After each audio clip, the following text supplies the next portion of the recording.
Out of adversity comes opportunity. While the world is watching out for changes in the post-COVID world, as we say, the unicorns of India are already geared up to move on. But hold on, ladies and gentlemen, are you ready to add more perspectives to this thought? If the answer is an affirmation, allow me to confirm to you all that you are at the right place, doing the right things and at the right time. A very good afternoon to you and a hearty welcome to Amazon Internet Services Presents, the Economic Times Global Digital League 2.0, co-powered by Kindle. Well, we have all virtually marshaled up for a summit that's already witnessing 5 tracks. Well, yes, namely manufacturing, healthcare, pharma, the BFSI, the Global Capability Center, and of course, our Unicorns of India track. Well, it's been already, we are onwards on this journey of 11 hours of content rolling out for all of you, 100 plus global thought leaders, joining us who have, in a way, virtually crossed oceans to join us, as I love to say, for this summit, for this knowledge extravaganza. And I guess you and I, we're geared up, and also the tweets affirming the same for the theme in focus that is gearing for an unmatched performance. Well, I am Shikha, your host, and you are at the Unicorns of India track. Let's buzz in some good round of cheer for that one, for your presence. Thank you very, very much for joining us right there in time. And ladies and gentlemen, you joined this league, of course, to connect with each other, with the industry stakeholders, and of course, to gauge how startups can really help boost the economy in the new normal, piggybacking on emerging technologies. So as to say, that reminds me that, when I say technologies, of course, here's wishing all the engineers watching us a very happy Engineers Day 2021. So that's keeping up some momentum. And of course, we heard some of our panelists in the previous tracks wishing each other. And on that note, allow me to share with you all, most of you know that this summit has been the nation's first digital league, kicking off last year under the theme of, that was all about bracing for an unbeatable future. And I think we're quite unstoppable, because last year, with the idea of helping the participating organizations galvanize and prepare for the future, this year too, I would say the excitement continues and is quite evident. So according to the experts and the research reports we talk about, I think we all agree that technology continues to play that central role in really helping businesses survive by ensuring that information distribution. Well, not only does it help in achieving the continued operations, the increase in productivity, but it also helps in the role of an excavator in generating that business intelligence that we keep talking about, and in helping organizations such as you deciding on, of course, the future course of action, predicting the future to some extent. And the second edition of the Digital League will look to offer unparalleled insights, of course, the innovative solutions across major industry segments for participating organizations. And, to talk about our track, in the words of Roy Stephen, with the cloud, individuals and small businesses can snap their fingers and instantly set up enterprise class services. How much of that is true, we will explore. But of course, when we talk about the Indian startups that have been playing a very important role in helping the economy resurge with the industry behemoths, still struggling with operational and technology transformation, so as to say, in the face of the economy bleeding close to $4.5 million on a daily basis post the pandemic, surges. Indian startups, specifically to talk about, have been the largest employing sector, right, after agriculture, of course, and currently provides, if we really get onto the facts, when we talk about the livelihood to over 120 million citizens and more, rough statistics out there. Well, the secret of their success lies, as I also mentioned, in their operational principle of being nimble, of being agile, and absolutely on their toes. But however, shockingly, as per an Oxford study, 77% of venture capitalists report that many Indian startups still lack pioneering innovation based on new technologies, or for that matter, unique business models. And yes, with this coronavirus pandemic creating evolving VUCA conditions, the pressure, of course, on these firms as well is to succeed. That is immense. And it means that they have to toe the line across several important departments and the touch points. Simply put, we got to understand whether shifting to the cloud is really the best way to ensure that your business stays both current and competitive. So, all right, the Indian startups, do they fit or they misfit or they redefine the title of being the unicorns of India is something that our leading minds, the speakers will talk about, they will probe, they will get talking, and they will definitely dig deep as I welcome them onto the virtual stage that you are experiencing. But just before that, ladies and gentlemen, allow me to please share with you all that this experiential virtual setup is very much curated, keeping in mind that you all feel constantly engaged. And I'm sure, just like me, as you beautifully got teleported over here, I'm sure you did click on the auditorium icon. That's where, of course, the live summit is happening. And of course, you're free to choose the track that you would wish to be a part of, knowing that there are 5 tracks. And just in case if you would want to dig deeper into the details and, of course, more about the who's who, of course, the speakers who would be joining us. Speakers Lounge is the place that, that's the icon where you need to click to know more about our speakers. At the experience zone, of course, now this happens to be an integral component of the virtual space. We have the partner booths that showcase our partners' much innovative solutions and everything else that they have to share. But of course, not limited to that. You are free to explore the partner videos, the brochures. You can engage in meetings with the booth representatives because I believe that they have been, of course, seeking your attention and are willing to engage in a chat with you all. Well, the UI buttons at the bottom of your screen, kept it very handy for all of you. The networking lounge is another lovely experience in itself. It will design the delightful because there's open networking. You can connect with your like-minded folks, the peers. And this time I really found this interesting concept of networking table that allows you to participate in the group chats, with a select few individuals, but that happens across the table. So the idea is to just give you the, that feel of just connecting real time.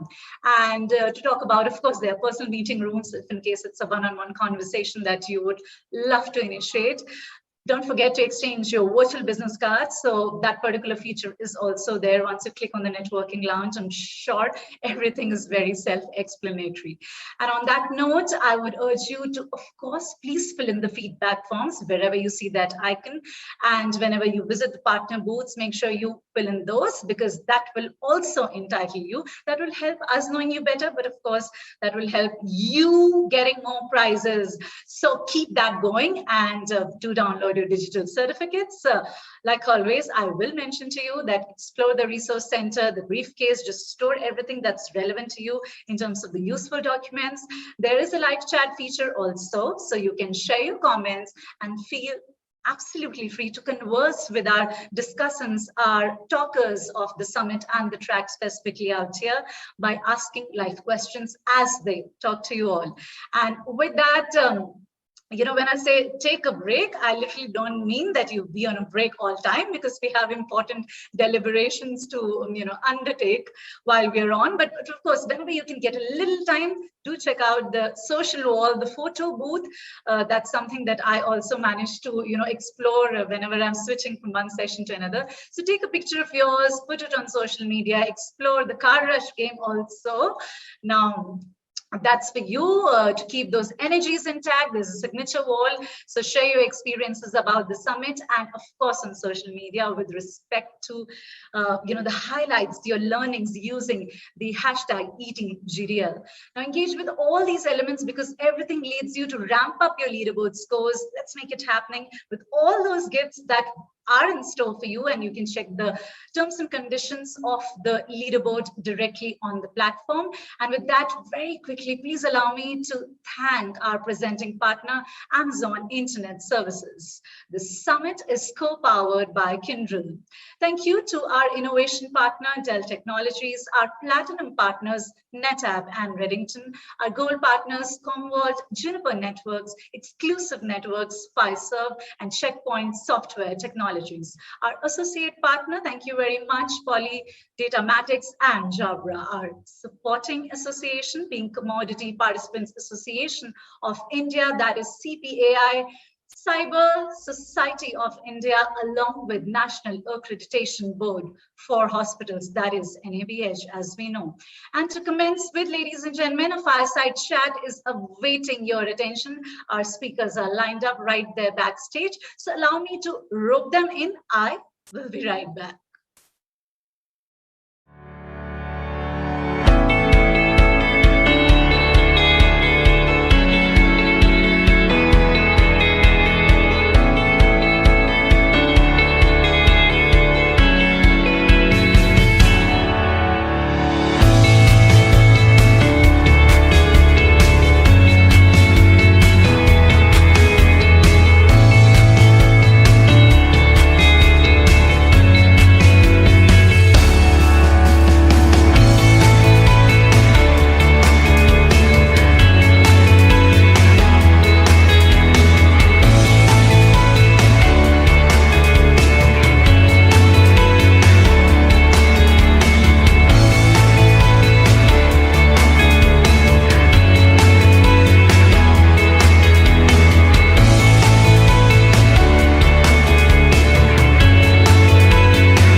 Ladies and gentlemen, let's begin with touching the heart of the subject matter. There is already a fireside chat coming up, which will be on the road to recovery, strengthening the emerging enterprises against the future shocks. So let's talk about that right in there. Please help me in welcoming with your tweets as they are flowing in, and also your claps, please, everyone. Let's welcome Deep Kalra, the founder and group executive chairman, Make My Trip.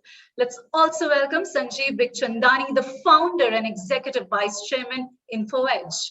Well, ladies and gentlemen, the strings of this chat would be managed by the session moderator, our very own Vinod Mahanta, the senior editor, The Economic Times. Vinod, it's over to you with that. Thanks, Shika. We are lucky to have not one but two game changers with us today. So I'll jump straight into the discussion. COVID-19 brought about a major disruption in businesses, and everybody was caught off guard.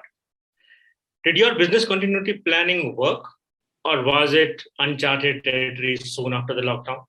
We'll start with Deep. Sure. Thank you, Vinod. I think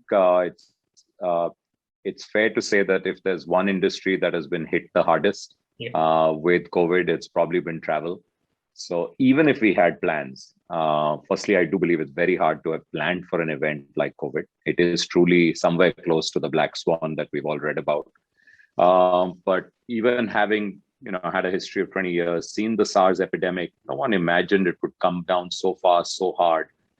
And I think we were all caught with our heads in the sand a bit, because we did get a couple of months warning from China. The world was, I remember the time clearly, we were all thinking, it's happened in China, it's localized, not going anywhere else. Then it moved to, I remember, to Iran and to Italy. And this was the first wave. We were talking about really early in 2020. And again, people said, but India, this was the time the theory being bandied around was that we have a very hot climate and the virus won't survive in India, etc. So, well, all of that didn't work. So we got some time to do planning. Honestly, in our business, we couldn't do much on the revenue side because there was national lockdown for almost 2 months. And even thereafter, it's been very slow travel to come back. But yes, we were able to work on the cost side. But most of that work started, frankly, about a month into the pandemic. That's when we kind of absorbed the shock, we digested it, and we said, okay, listen, the only thing we can do is cut costs, restructure costs, lessen the fixed costs, more variabilize, make working from home easy. That itself was a big challenge for us. So yeah, to say that we were prepared or BCP worked wouldn't be true at all. Sanjeev, what was your experience? Well, I think we were a little fortunate on two, three counts. One is we are slightly, so we had got some sort of rough conversation going on BCP for the last several years. So you plan for an earthquake, you plan for floods, you plan for fire, right? You plan, okay, if this office is no longer accessible, how will you operate? Other office, hotel, this, that, whatever.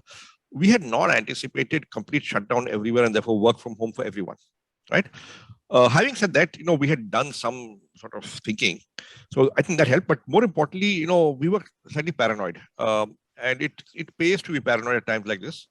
So, the moment the first, videos came out of Wuhan and began to appear on my college and school and business school WhatsApp group, I took notice and we took notice. And then somebody said, hey, this thing could go global. And then we took real notice. So the first thing we did was sometime in Jan, or was it early Jan, whenever the first videos came out, we pulled one person out of our CSR team and said, listen, your primary responsibility right now is to track this disease that's coming out of China and see where it's going and give a daily update. So a daily update would come on what's progressing here. Now, this is when the thinking was still, okay, it's only China, it's only Wuhan. This is when we started it. And then it went to Milan, and then it went to Spain, and it went to Iran, and wherever it went. Right? Okay, and we said, okay, it's spreading. It's not yet come to India. And then, if you recall, there was a famous, well-known case of this person who came from Italy to Delhi, and then went to the Hyatt, then went to Mayur Vihar, then went to Noida, and then went to Agra. Right? And one day around that time, we got a call from one of our senior UI UX designers saying, listen, my wife was cabin crew on that Air India flight that came in from Milan, and she's been told to quarantine at home for 2 weeks. So I think I should also quarantine. What do you think? May I work from home? And that's when we sat up and took notice and said, you know what, it's coming close. So this happened, must have been around beginning of February or something. I forget when that flight was, but we said, okay, fine. I think it's coming close. I think we should start preparing that if we do have to work from home, how will we do it? So we got a head start. And actually, I think the lockdown was March 24th. We began to work from home on March 10th. So we began to work from home. We shut down all the offices 2 weeks before the official lockdown because we said, we don't know what's going to happen. Let's see if we can work from home. And then we stayed working from home. So actually, we were shut. Offices were shut a week, 10 days, 2 weeks before the lockdown. So we had, on the operation side, we were well prepared, right? And we were well prepared because we were paranoid. We had tracked it. We had, after the moment it came out of Wuhan, we said, there may be something here, right?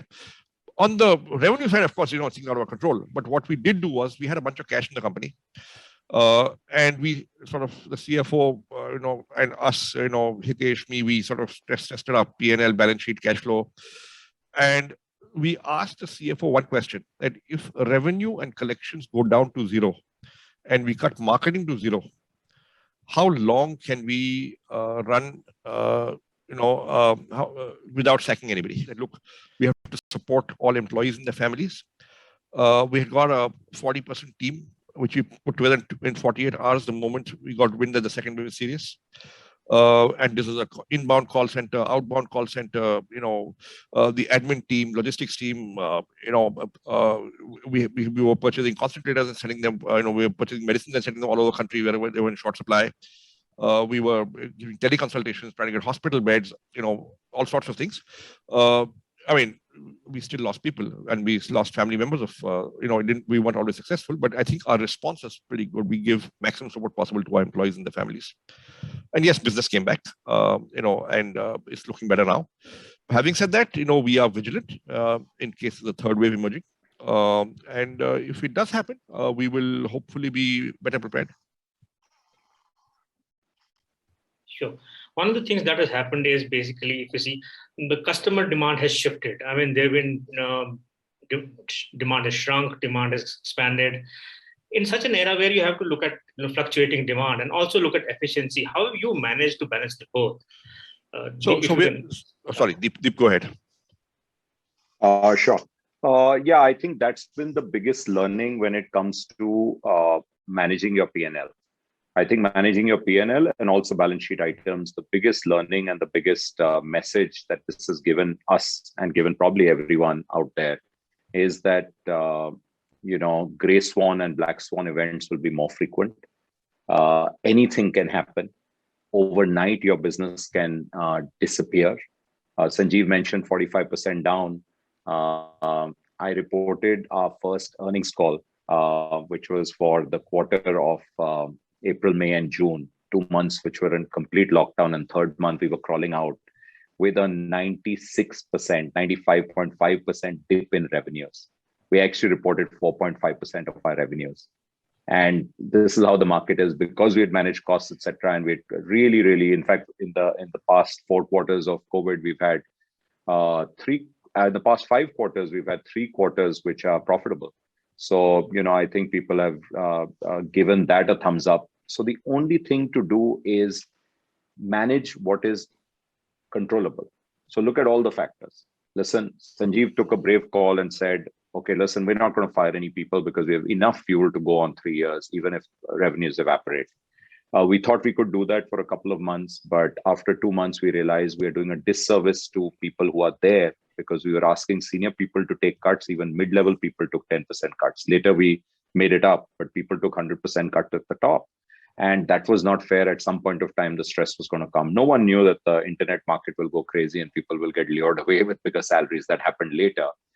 That's probably been the upside of the COVID cloud, and we'll talk about it if we had time.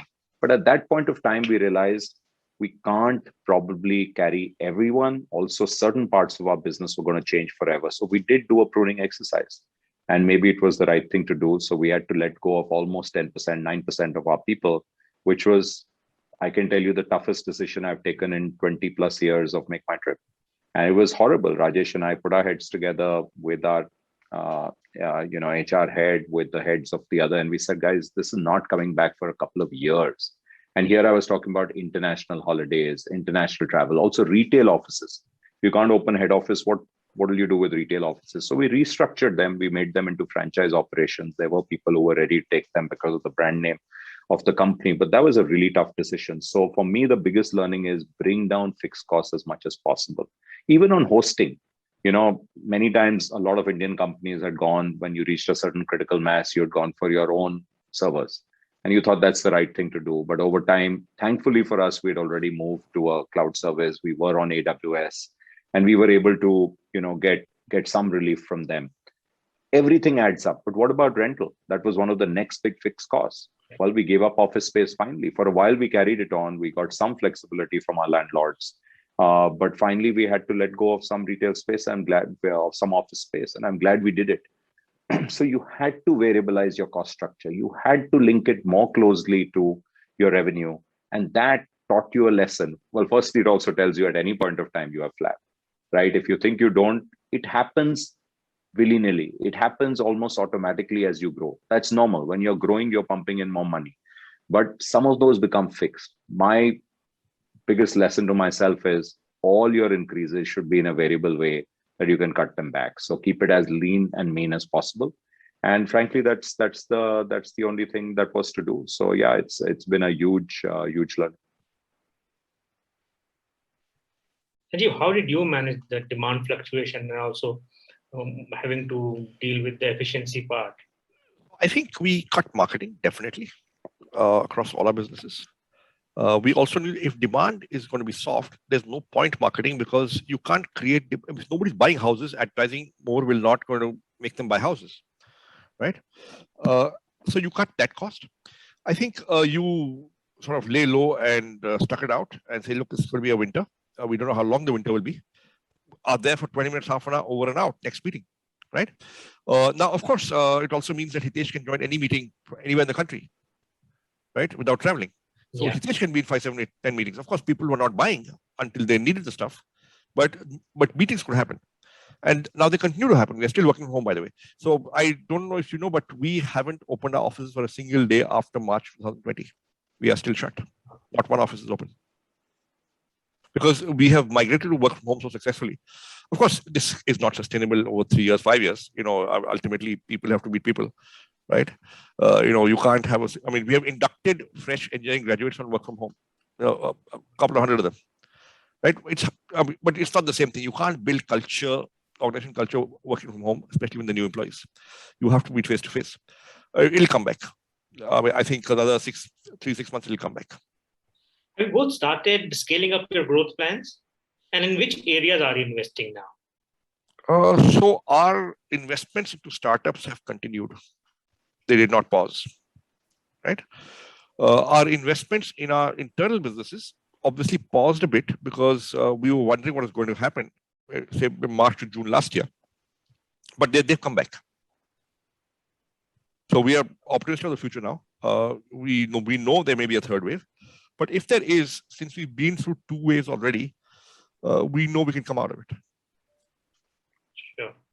Deep, where are you investing right now? Yeah, for a couple of new places for us, Vinod. So the only new one we actually managed to do right through the pandemic, and I'm glad we did it, was a plan earlier on, was the Middle East market. So we are actually full blown there in the entire GCC market, 9 countries in Arabic, a local player, because we see it as a really exciting market and a lot of spillover from the Indian diaspora. But we are also now servicing the local Emiratis as well as all the other expats there besides Indians and others from the subcontinent. So we managed to do that. I'm glad because that part of the world seems to have, particularly Dubai, Abu Dhabi, dealt with the pandemic pretty well. So we're seeing good green shoots of new demand out there. That's worked out quite well for us. A few other smaller offerings, which I think we have fine-tuned. So, intercity and airport cab pickups and drops has become pretty seamless and good. That's working quite well for us now. We're also doing a ton of more work on the rail side. We think train ticketing, there's a much bigger opportunity out there. So a lot of areas where I think we were still kind of flirting with it, we managed to double down. And like I said before, I just alluded to it, kind of dividend of the COVID cloud has been the emergence of a category which we used to call homestays. This has become mainstream. So because people were seeking out, like all of us, they said, listen, we're happy to drive out, but we want to be in a place in the hills or a place on the beach on our own. We want a villa. We don't even want anyone, or if we have one kind of help, their domestic help, we'll figure out how to keep our social distance or get them tested, etc. But we want to take people have gone away for a long period of time. So that we've mainstreamed. We have 30,000 properties in the country and doing exceedingly well. And the other one, which we always wanted to do, was to become equally significant on the luxury and the premium side. So our new luxury offering on hotels is of a completely different order. We did a lot of work on the COVID side as well.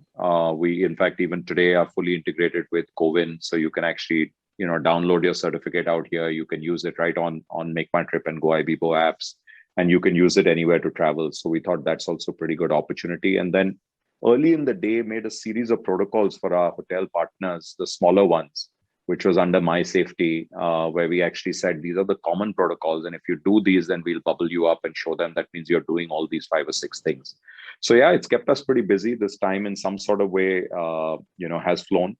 We've opened twice between both the ways when we thought it's safe enough, but voluntary. We haven't pushed anyone to come. Like I said, we peaked at 200 people in the Delhi office, in the Gurgaon office of 1,500 capacity. That's been our peak.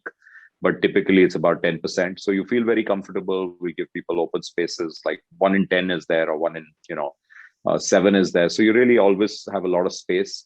That's something else. So every day that you go back to office and you meet 100 more people, and it's a different feeling, even with masks. And I mean, everyone is missing that. There are people who are dying to come back and saying, like, literally, we want to come every day.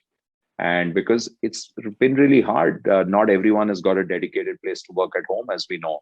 So we are kind of said, let's do that after everyone's double vaccinated. So now the month of September, October will be very interesting to see if the wave doesn't build and everyone's double vaccinated, then we can allow more people to do. But I should add, as an extra measure, we're also doing random RAT testing. So rapid testing We're doing it randomly of about 10% people who are coming in. And so far, it's all negative. So that's our early warning system, because we know it can strike at any point of time and then immediately you'll have to shut back. But just coming back, seeing your colleagues in flesh and blood, meeting them, even if you do a fist bump, it's a very different feeling. You want to hug people, but you have to hold back. But you do a fist bump with your masks on. It's an awesome feeling. And I think it's everyone's feeling the same. So there's nothing like the real thing. Culture, totally agree with Sanjeev. Culture is built by osmosis. We all remember our first job, and we all remember when we were in our first jobs and we got the opportunity to be in the same room as the leaders, as the stars in the organization, and how much we learned by just being there and seeing how those minds work. We can't give that today to our people. On a Zoom, it's just not the same thing. It's great, and it's better than not having that, but you don't get that. And like, if people have joined 1 year ago and they've never come in, that's crazy. We actually managed a leadership team offsite between the two waves. We did a one-nighter because we actually had a new person in the team who had joined in Bangalore, hadn't met anyone. I've been over a year and people were dying to meet. So we got the Bangalore folks and the Delhi folks. We got together in a little place outside Delhi, all in the open. All the meetings were outdoor with masks, but it was great that we did it. So I think you have to make the most of what you've got. And, really also be the role models for the rest of the team to follow, that you can work, you can set the discipline from home. I think some folks have just done it incredibly, and full marks to our leaders where they're keeping that going. And what I've learned also, if I can just take another half a minute, is working from home and managing morale and managing this thing comes down to how good your manager is. It comes down to that person. That person, he or she takes care of his or her flock. And if you set the rules and you say, guys, every day we're going to have this timetable, we're doing this, I'm approachable, I'm reachable, please use this time so that you can have lunch with your family, but let's take that break for lunch and come back. I mean, accept the benefits of it. You're saving maybe 2 hours on the average in travel time. You're getting a lot of other benefits, but when we're on, let's be totally on.